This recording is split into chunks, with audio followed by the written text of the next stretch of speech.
Bismillahirrahmanirrahim. Assalamualaikum warahmatullahi wabarakatuh. Alhamdulillahirrabbilalamin. Puji syukur kepada Allah Subhanahu wa Ta'ala yang memberikan kita rahmat serta kesehatan, serta tak lupa kita panjatkan sholawat kepada Nabi Muhammad SAW sebagai pedoman paripurna bagi kita semua. Selamat pagi teman-teman. Kami dari kelompok 7. Saya Magfirah Dirga Ghazali. Saya Rahma. Saya Astika. Dan hari ini kami akan mempresentasikan hasil kerja kelompok kami, yaitu materi tentang pendidikan sosial perspektif hadis. Hari ini kita akan membahas 2 rumusan masalah, yaitu yang pertama, apa saja pendidikan sosial perspektif hadis Nabi. Yang kedua, bagaimana pendapat para ahli tentang pendidikan sosial. Untuk mengefisienkan waktu, saya persilahkan kepada Saudari Astika untuk memaparkan materi yang pertama. Terima kasih atas kesempatan yang diberikan oleh Saudari Magfirah. Materi pertama yaitu tentang pendidikan sosial dalam hadis. Ruang lingkup pendidikan dalam Islam meliputi setiap aspek kehidupan manusia, termasuk pendidikan sosial. Melalui kepribadian yang baik merupakan dasar moral dalam kehidupan sosial kemasyarakatan. Pribadi yang demikian itu dapat disebut sebagai pribadi yang memiliki kesalehan sosial. Adapun pendidikan sosial dalam hadis adalah sebagai berikut. Yang pertama, berbuat baik kepada tetangga. Tetangga merupakan orang-orang yang sangat dekat dan menjadi orang yang pertama mengetahui jika kita ditimpa musibah. Olehnya, hubungan bertetangga tidak bisa dianggap remeh karena mereka adalah saudara. Hidup bertetangga harus saling kunjung mengunjungi, karena itu merupakan perbuatan terpuji. Dari pertemuanlah yang melahirkan kasih sayang yang sebenarnya. Hubungan baik antara tetangga merupakan perbuatan terhormat dan Nabi Shallallahu Alaihi Wasallam menjadikan penghormatan kepada tetangga sebagian bagian dari keimanan kepada Allah dan Rasul, sebagaimana hadis berikut. An Abi Hurairah radhiyallahu anhu anna Rasulullah sallallahu alaihi wasallam qala man kana yu'minu billahi wal yawmil akhir falyaqul khairan aw liyasmut wa man kana yu'minu billahi wal yawmil akhir falyukrim jarah wa man kana yu'minu billahi wal yawmil akhir falyukrim dha'ifah. Rawahul Bukhari wa Muslim. Yang artinya, dari Abu Hurairah radhiyallahu anhu, dia berkata, Rasulullah Shallallahu alaihi wasallam bersabda, barang siapa beriman kepada Allah dan hari akhir, hendaknya ia berkata baik atau diam. Dan barang siapa beriman kepada Allah dan hari akhir, hendaknya dia tidak menyakiti tetangganya. Dan barang siapa yang beriman kepada Allah dan hari akhir, hendaknya ia memuliakan tamunya. Hadis riwayat Bukhari dan Muslim. Yang kedua yaitu tentang berbuat baik kepada manusia. Islam adalah agama yang sempurna yang mengatur seluruh aspek kehidupan manusia. Baik secara hadis tersebut menjadi contoh yang digalakkan oleh Rasulullah Sallallahu Alaihi Wasallam semasa hidup, sehingga penghormatan sesama manusia dapat dicontoh dari keseharian Rasulullah Sallallahu Alaihi Wasallam. Dalam hal ini Rasulullah Sallallahu Alaihi Wasallam bersabda sebagai berikut. An Abdillah ibni Amri ibni al-As annahu sami'a Rasulullah sallallahu alaihi wasallam qala walladhi nafsu Muhammadin biyadihi inna mathalal mu'min laka mathalal an-nahlati akalat tayyiban ووضعت طيبا ووقعت فلم تكسر ولم تفسد.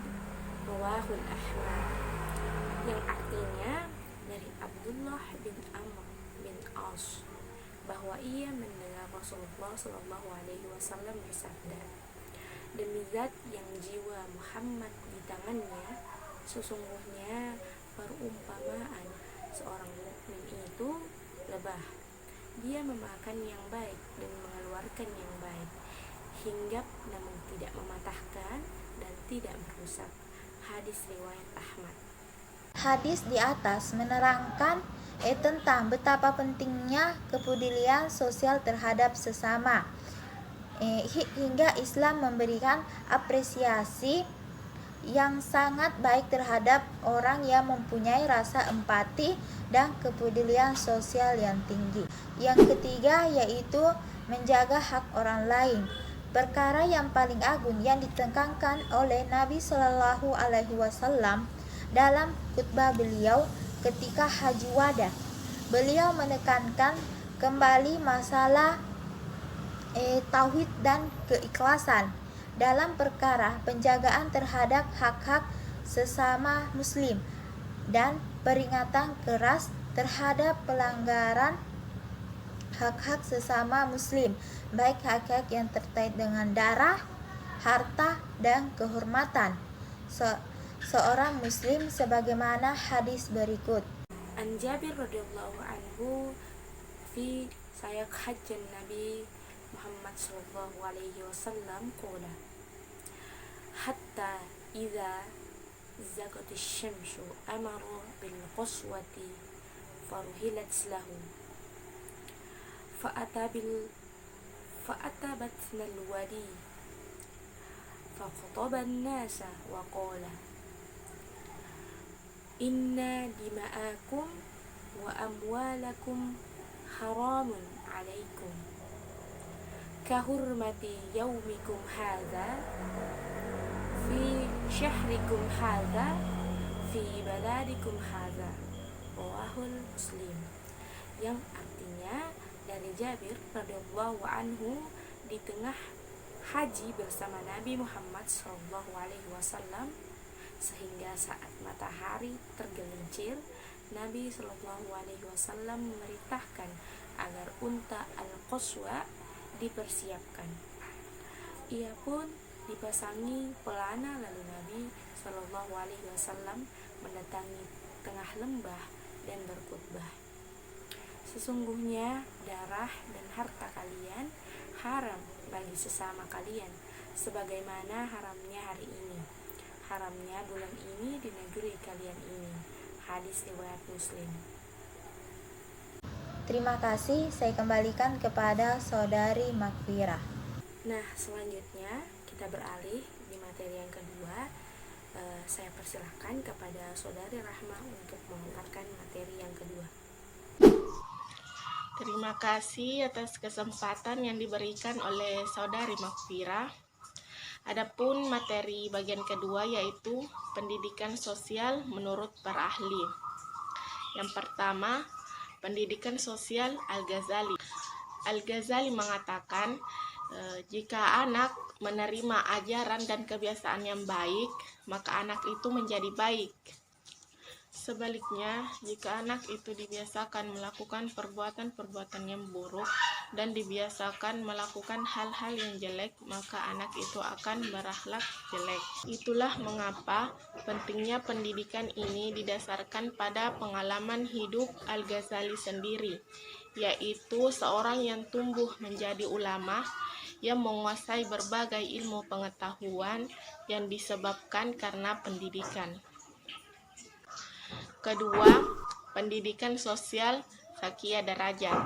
Menurut Sakia Darajat, ajaran-ajaran yang berkenaan dengan iman tidak banyak dibicarakan di dalam Al-Quran. Tidak sebanyak ajaran-ajaran yang berkenaan dengan amal perbuatan. Ini menunjukkan bahwa amal inilah yang paling banyak dilaksanakan.